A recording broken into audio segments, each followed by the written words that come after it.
It did not begin with the nuts. A year before the world would learn her name, Heather Cho, vice president of Korean Air and eldest daughter of its chairman, was seated in a company conference room in Seoul when a flight attendant placed a bowl of ramen before her. She lifted a single noodle with her chopsticks, examined it, and set it down. The noodles were undercooked. She picked up the bowl and emptied it across the table. The attendant dropped to her knees and cleaned the broth with her bare hands. Korean Air Management was informed of the incident. They reviewed the matter carefully and found no wrongdoing. The file was closed. The attendant said nothing more. This was how things worked, not through malice, exactly, but through the accumulated logic of a system where certain people were simply not questioned.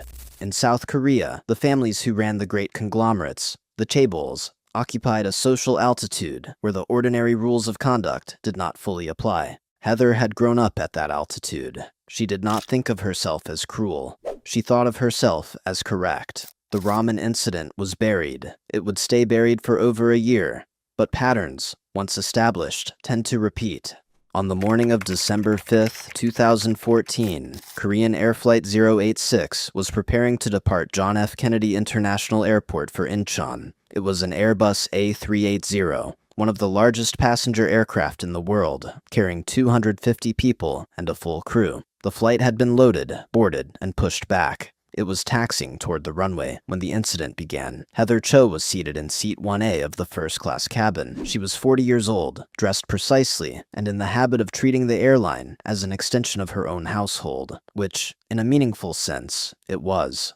Her father, Cho Young-ho, was not merely the CEO. He had built Korean Air into a global carrier. The company and the family were, for practical purposes, the same thing. The flight attendant, Kim Do-hee, brought macadamia nuts to seat 1A in a sealed foil bag. This was the correct procedure. The airline's own service manual specified that nuts were to be offered in their original packaging. Kim set the bag on the tray table and began to step away. She did not get far. Heather picked up the bag, held it between two fingers.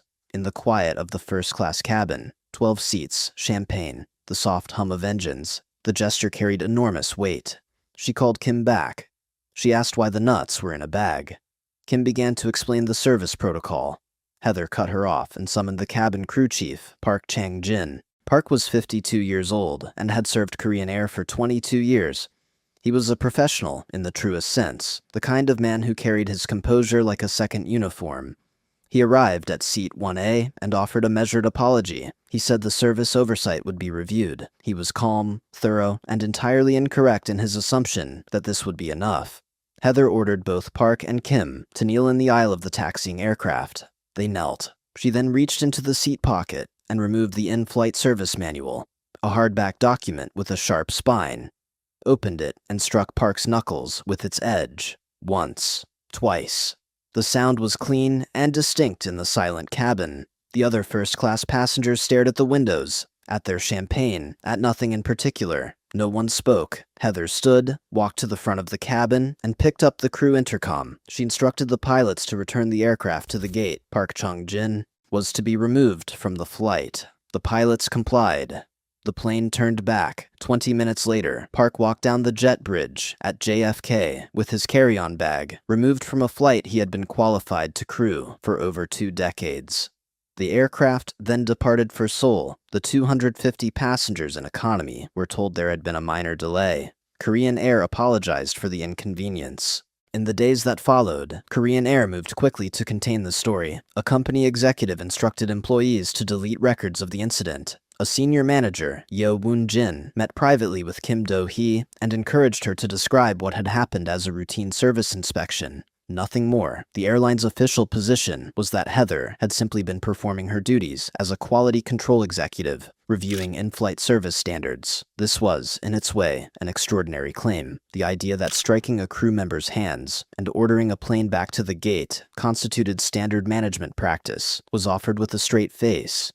Park Chang-jin initially agreed to stay quiet. He was a company man, and these were company people, and he understood the mathematics of the situation. He signed nothing, promised nothing formal, but held his silence. Then he heard what Heather had been telling people. According to those who spoke with Park at the time, Heather had begun spreading a rumor that there had been a romantic relationship between him and Kim Do-hee.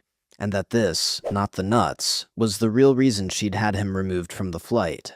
It was a preemptive reframing, a way of muddying the account before it became public. If the story ever got out, there would already be an alternate version waiting. Park filed an official complaint with the airline. When that produced nothing, he went to the press. The story broke in mid-December 2014 and became, within days, a phenomenon.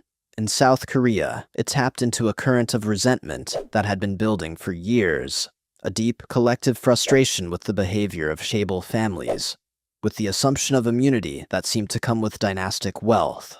The Korean media named it Dangkong Hoihang, the nut diversion. International outlets called it nut rage or nutgate. Either way, it spread everywhere. Korean Air's passenger numbers on domestic routes dropped 6.6% in December alone.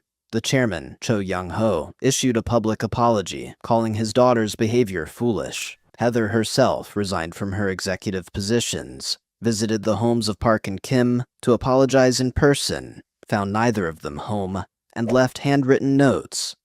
The South Korean government opened a formal investigation. The Ministry of Transport referred the case to prosecutors. On December 30th, Heather Cho was arrested. The trial began on January 19, 2015. Heather pleaded not guilty. Kim Do-hee testified that she had been pushed, berated, and made to kneel, and that afterward, a Korean air manager had pressured her to stay silent. She said she had been offered a teaching position at a KAL-affiliated college. She had declined. On February 12, 2015, the Seoul Western District Court found Heather Cho guilty of obstructing aviation safety and sentenced her to 1 year in prison.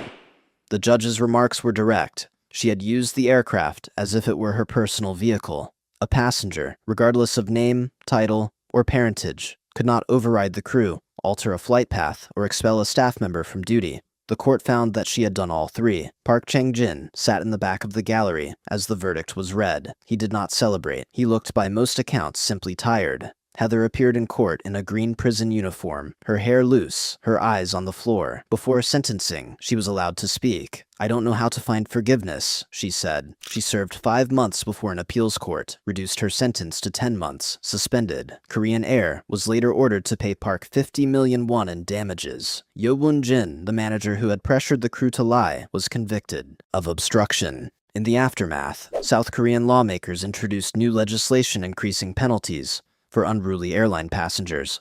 Surveys showed that a majority of South Koreans believed the case had not been adequately punished, that 5 months and a suspended sentence was a different kind of justice than the kind ordinary people received.